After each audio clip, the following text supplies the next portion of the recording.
This is the city of Silay, the home of Hugeo Cansilay Festival. It is a third-class component city in the province of Negros Occidental. Meron itong 130,478 people according to the 2020 census. Parte ito ng metropolitan area na tinatawag na Metro Bacolod. Ang syudad ng Silay ay binansagang the Paris of Negros due to its artists, cultural shows, and large collection of perfectly preserved heritage houses. More than 30 of these houses have been declared by the National Historical Commission of the Philippines as part of the Silay National Historical Landmark. At sineselebrate nila ngayon ang 67th Silay Charter Anniversary, the Hugeo Cansilay Festival hanggang June 12. Dinadaos nila ang pagiging asensado ng syudad, binabalik tanaw bilang paalala sa lahat kung saan sila nagsimula, mula sa maliit na komunidad ng Cansilay to City of Silay. Pero bago pa man ang lahat, tara balik muna tayo sa umpisa. Dahil marami pa kami magagandang experiences na gustong ibahagi sa inyo at excited na kami na maipakita sa inyo ang ganda ng Negros. We would like to thank MG Iloilo for lending us your MG1 Lux Compact Crossover SUV sa aming Negros trip. Naging convenient at mas naging komportable ang pag-explore namin sa Negros. Ang galing lang dahil napaka-smooth dalhin at may sports mode pa. Tamang-tama lang dahil may mga time na hinahabol talaga namin ang oras namin from one place to another. To book a test drive, you may visit MG Iloilo by Grand Canyon Iloilo sa Tabuk, Subaharo. And our MG Bacolod branch is located at Barangay Villamonte, Burgos Extension, Bacolod City. Pasado alauna na kami ng tanghali nakaalis ng Dumanga Sport dahil banilitan pa namin yung drone namin na naiwan sa bahay. Di pwede maiwan ang drone natin, wala tayong magandang aerial shot pagka ganon. Pagkadating namin sa Bacolod, una naming pinuntahan ang Aidas Manokan dito sa Manokan Country sa Bacolod City. Kasama nga pala namin dito sa Sir Ariel na kilala sa larangan ng pageantry sa Iloilo. May iba pa kami kasamahan pero nauna na sila. Ang Iloilo Manila Media Team, syempre kasama na kami doon.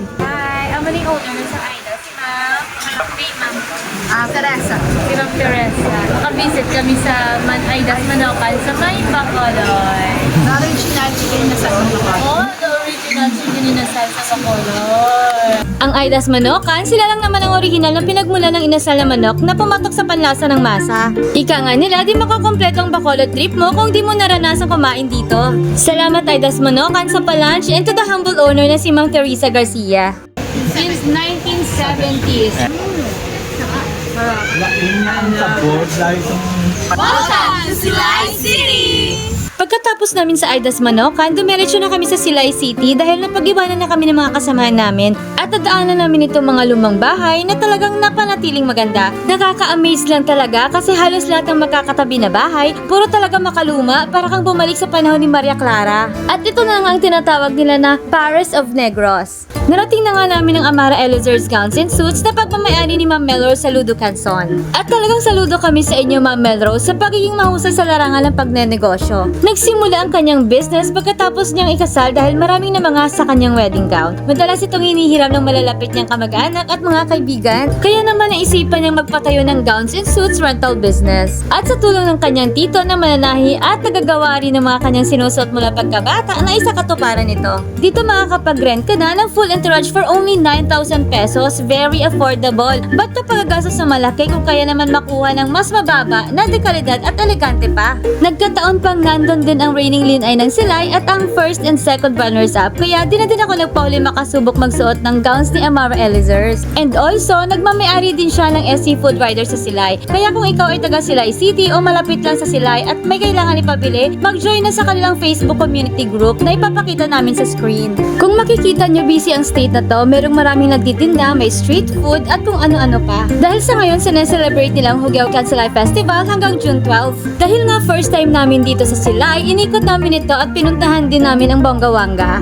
Tinry namin yung pork barbecue nila and to be honest, masarap ang marination, nanunuot ang lasa. Walang duda kung bakit masasarap talaga ang timpla ng kanilang chicken and pork marination. Sa mga gusto namang sumubok, dito lang to located sa harap ng Silay Licensing Office hanggang June 12 pa to, kaya makakahabol pa kayo at makisaya na rin sa kanilang Hugeo Cansilay Festival. At dito naman kami nagstay for 2 nights sa Melbas Farm. Nasa Talisay City na to, kaya malayo-layo din ang binyahe namin papunta dito. Pero super worth it naman dahil maganda talaga ang Melbas Farm. Dito mararamdaman mo ang ganda ng gabi, ang huni ng mga kuliglig at ibon, ang mga bituin sa langit, malamig na hangin, sarap sa pakiramdam.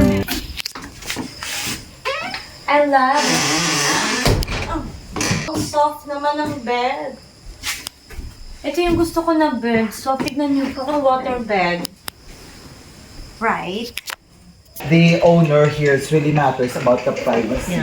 Parang, pag kayo, anim kayo, parang full na Melba's Farm talaga yung Sa'yo, yung claim. Because it really matters the privacy of each guest. Yung tagabang May papakita ko sa inyo. Ang dami.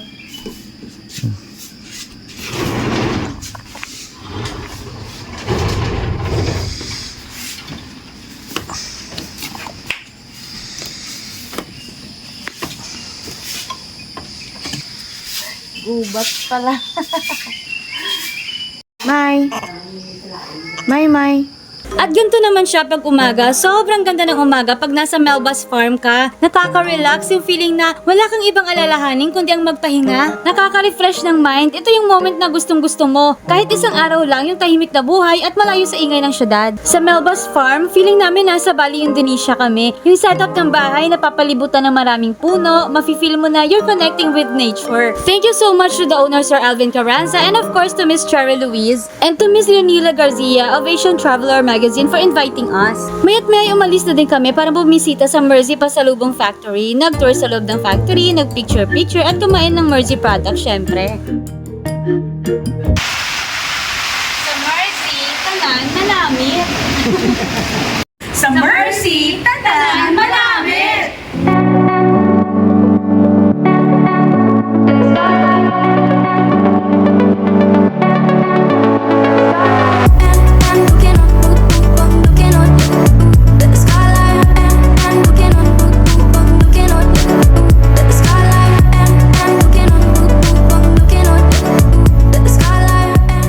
At next na pinuntahan namin ay ang Sinoro Green Farm. Ano nga ba ang Sinoro Green Farm? Tara, alamin natin. What is the behind of Sinoro Green Farm? Why is it Sinoro Green Farm? We have an option to use Sinoro Farm because it represents our family. But actually, why is it we put green? Because we advocate green technology. We practices renewable energy. We regenerative soil and zero waste farming and also biodiversity. So in this farm, during the farm tour, you can see that it's very sustaining because in every stage of the farm, the output will be used on the next input. The vision of this farm is really to be a benchmark of a standard of the integrated sustainable organic farming.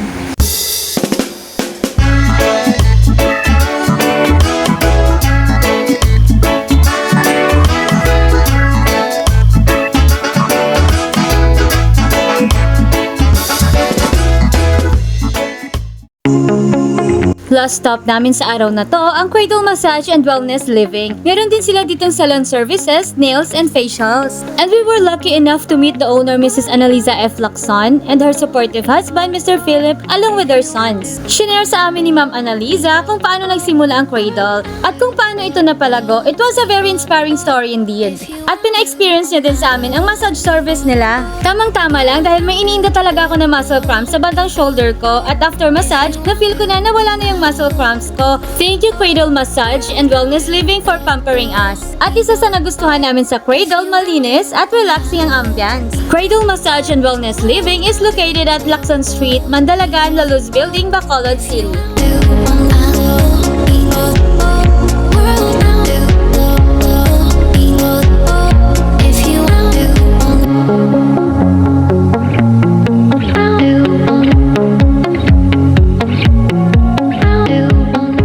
Kinabukasan sa Parkin Hotel by Radisson Bacolod, may inihanda sila sa amin. Thank you so much Parkin Hotel sa masasarap na food na gustuhan namin lahat ng sinerve ninyo. Merong kare-kare, kalyos, and Chinatown chicken noodles at may fiesta halo-halo for dessert. At syempre, sa likod ng masasarap na pagkain na ito, si Chef Rufino. And also, we would like to thank Ma'am Maika Ella Pahilanga, the Cluster Marketing and Communication Manager, for accommodating us. Welcome to the ruins! At syempre dahil nasa Negros na nga kami, di na namin palalagpasin na mapunta ng Campestuan Highland Resort at ang The Ruins. Kaya tara samahan nyo kami explore ang magagandang lugar sa Negros.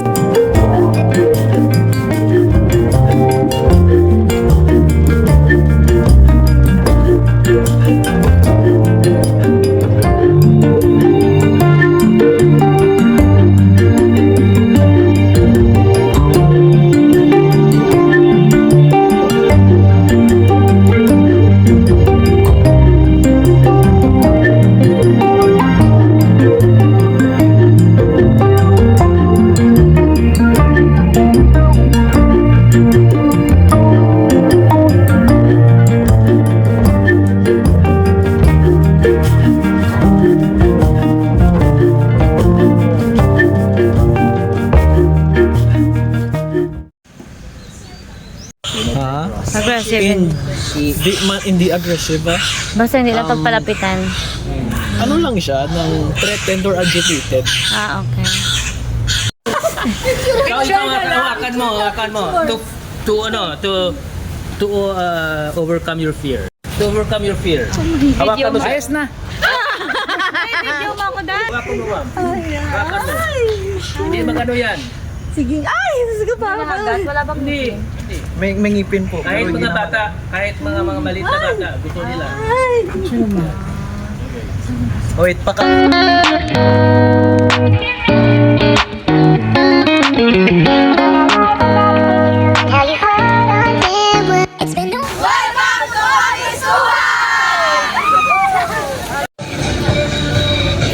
Welcome to Campus Tuhan! Dito sa Negros, Talisay. Hi! Si Ma'am Army! Hi! So nagkasalubong kami, hindi magkasama talaga kami. Welcome to Campus Tuhan!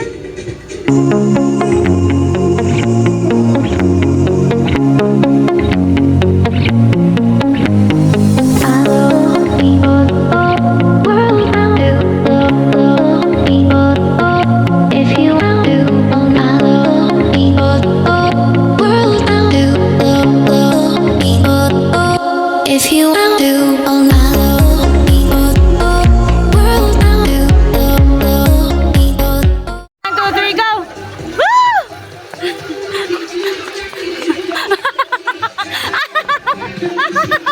Wait lang.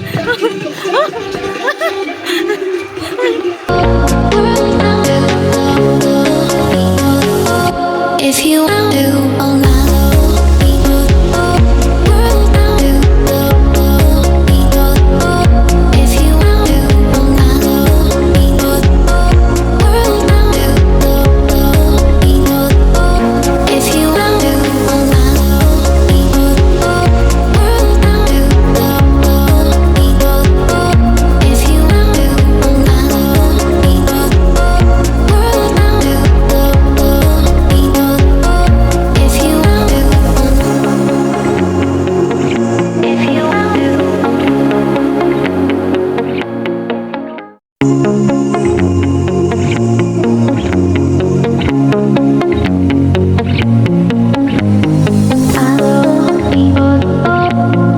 to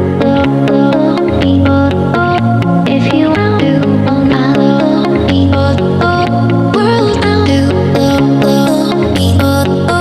if you want to, all night long, world down to